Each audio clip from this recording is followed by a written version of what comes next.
জুলাই যোদ্ধা শহীদ শরীফ ওসমান হাদিকে গুলি করে সাবেক ছাত্রলীগ ক্যাডার ফয়সাল করিম মাসুদের কাছে একাধিক অবৈধ অস্ত্র থাকার তথ্য পেয়েছে পুলিশ। এসব অস্ত্রে চাঁদাবাজি, টেন্ডারবাজি ও হত্যাসহ বিভিন্ন অপরাধে ব্যবহার করা হতো। মাঝে মাঝে ভাড়াতেও দেওয়া হতো অস্ত্রগুলো।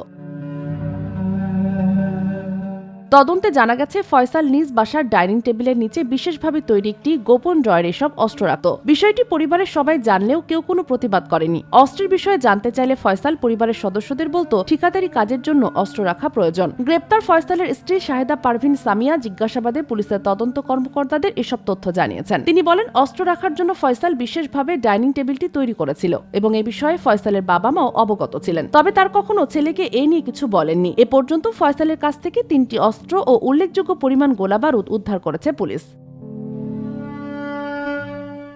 এদিকে ফয়সালের স্ত্রী, শ্যালক ও বান্ধবীকে আবারও 4 দিনের রিমান্ডে নেওয়া হয়েছে। এর পাশাপাশি ওসমান হাদির লাশের ময়নাতদন্ত সম্পন্ন হয়েছে। শহীদ সোহরাওয়ার্দী মেডিকেল কলেজ হাসপাতাল সূত্রে জানায়, শনিবার সকাল 11টা 40 মিনিটের দিকে ময়নাতদন্ত শেষ হয়। এর আগে পুলিশ লাশের সুরতহাল প্রতিবেদন তৈরি করে। একই সঙ্গে হত্যা চেষ্টার মামলাটি হত্যা মামলায় রূপান্তর করে প্রয়োজনীয় ধারা সংযোজন করা হয়েছে।